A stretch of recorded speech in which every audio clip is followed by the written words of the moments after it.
Hello, my friends. I'm Wright, a 24-year veteran of the search engine and machine learning industry, and I'm going to talk to you today because it is AI Sunday.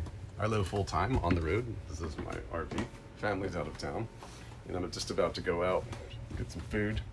And one of the things I want to talk to you about is what nobody is going to mention to you about the World Simulator and NVIDIA's breakthroughs and where things are going. It's okay for me to call it.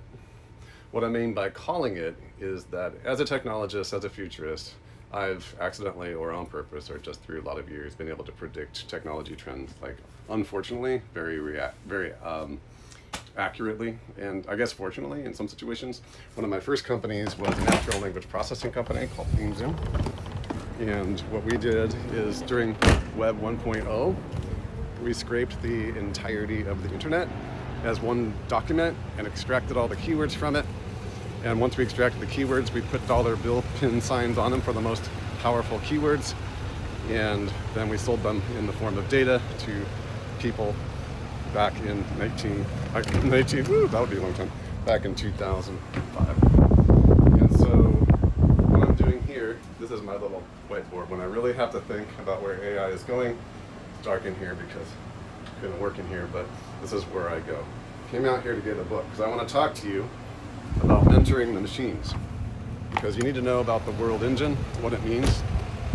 For the last several weeks, I've been writing an advanced algorithm that has to do with insight, eureka, and content assessment using the largest models in the world and helping them make the distinction for us with our software between interpolated and extrapolated meaning, and using the most advanced models, which is really, really important.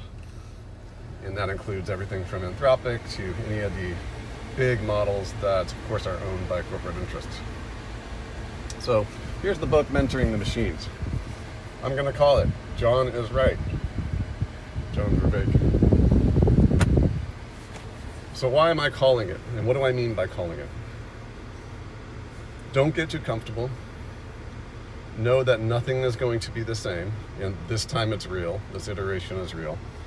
The world engine is a system of a massive framework of a massive network of AI-enabled nodes that allow robots and machines to be trained by models inside a virtual world like the Matrix for themselves, where they can instantly stimulate millions of years worth of possible choices and then execute them in real time in the real world. So I don't know if I can put it here in this video. If not, you can go to my page or my YouTube channel and look at it. There's a robot dog with 4 legs on top of a yoga ball, walking it across the street while it's balancing in a circus act with the developer behind it. The most important thing to understand is that what's going on in order for that dog to not lose its footing and fall off the yoga ball, or any other weird things you see by Boston Dynamics, or where they're doing somersaults, or they're trying, the big test for robots is you cannot crawl up this obstacle course without falling over. Guys, it's way past that. The challenge is that all of this is going to move to the military industrial establishment, and it's basically funded by it. We've got the gentleman who built the Oculus, starting a military company. So what's happening is the big trillion-dollar tech bros have only gone one way they can go, and it's towards military spending, because that's the black hole where a lot of the money goes. And it's the next best option. Like, how can we assault the world? How can we defend? How can we get Sam Daka trillion-dollar contracts for all this AI stuff? So all of us, everybody knows what's going on. Let me see if I can get this thing. Everybody knows what's going on, but the technical extent of how powerful this is should be made very, very aware of.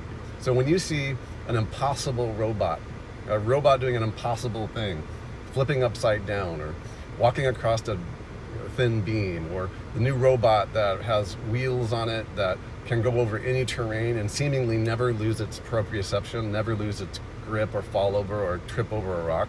It's used a simulation system inside its own astral space, inside its own meta space. It's plugged in, it's been trained by the equivalent of what would be millions of years of human trial and error, okay? Just like ChatGPT 4.0 is trained on millions of years of text. Actually, I think it's up to 2 million years now of text. What that means is that it would take you 2 million years to read it if you sat down and read it. That's probably an estimate. kind of lies and damn statistics, but you know what I'm saying. So the point here is that people think it's about language learning models, or that it's about interpolated data, or it's about, you know, siphoning in all of the world's known knowledge, and that's all the data that they will ever use. It'll become toxic data. We're running out of data. No, we're not running out of data. The whole purpose of all of this was to create the world simulator so that robots could have an infinite amount of simulated data to be able to operate within the real world. And when they're operating within the real world with cameras, with the equivalent of our 5 senses, but more. Okay, they're not limited to the 5 senses that we have. They can have infrared vision. In fact, they can have anything that we can scan in the electromagnetic spectrum, they can have as a sense perception. This is called multimodal sense perception. So they can use this, and in a virtual astral world called the World Engine, developed by NVIDIA, which is using massive amounts of training data. And think about it like this: before you do something, you imagine what you're going to do. You may not know that you are, but when I walk out to the truck and I turn on the engine, I'm about to back out of my driveway. I'm thinking a little bit about what that is. I have experience with that simulation. Now imagine that was something much crazier, like I'm a stunt driver in Hollywood and I've got to pull this thing up onto 2 wheels and I got to do a hard turn and I got to not flip over. Okay, well, stunt drivers, if you've met them, it takes many iterations and experiences and many trashed cars in order to figure out how to do that. Okay, well, you know, it's Neo in the Matrix. I know Kung Fu. It's instant. For the robotic functions, they can instantly test and iterate thousands, if not millions, of possible outcomes and simulate them in the real world. This is called a innovation engine. Okay, and you can see my chart about the engine stacking, about where we're moving right now, called the future of search, or the future of search engines. This is really what this is. They can search and scan across hundreds of millions of parameters and not fall over, not tip over. They can do one-shot stuntman. They can do one-shot water skiing. They can walk on a yoga ball across the street.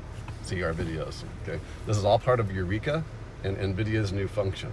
They're telling us what they're doing, guys, but this is many orders of magnitude smarter than anybody's arguing. Ignore the pundits, ignore like X. You can listen to what they're saying, but they're talking about language learning models. People, language learning models are simply designed to finally lead to GPT-4o, which then allows them to utilize and amplify the world engines. Now it's about compute for the world engines, and the stack of the layers of attention is all you need, which is the original paper that caused the mass iteration of perplexity and pattern recognition, which is the early autocomplete of language learning models.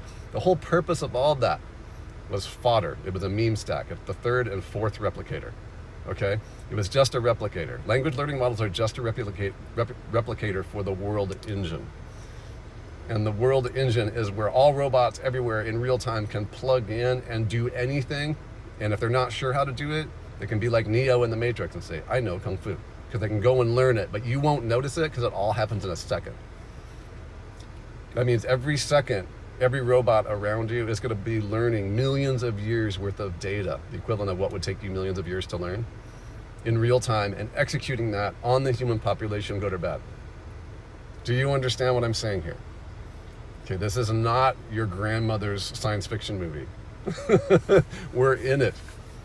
Okay, there's a reason we have Elon Musk as the technical center, the technocrat that now is in Washington. We now are moving towards having a super intelligence as the head of government, but it can execute. Its executive branch of itself is physical, and it can predict hundreds of millions of parameters of what humans can do, both individually and in a crowd, instantly. The world engine is only in phase 1, and it's already doing impossible things like walking across the street on yoga balls and flipping upside down and creating military scenarios. So this is why you have to understand that we're going to need to mentor the machines. It's real, okay? And we're going to be talking about that, hopefully with John coming up, University of Toronto. It's important now that we understand that independent agents, you have to consider moral framework, and you have to consider the good and the bad. Okay, the laws of robotics ain't gonna fly on this, guys. There needs to be framework-based ethics, and we'll talk more about this. Thank you.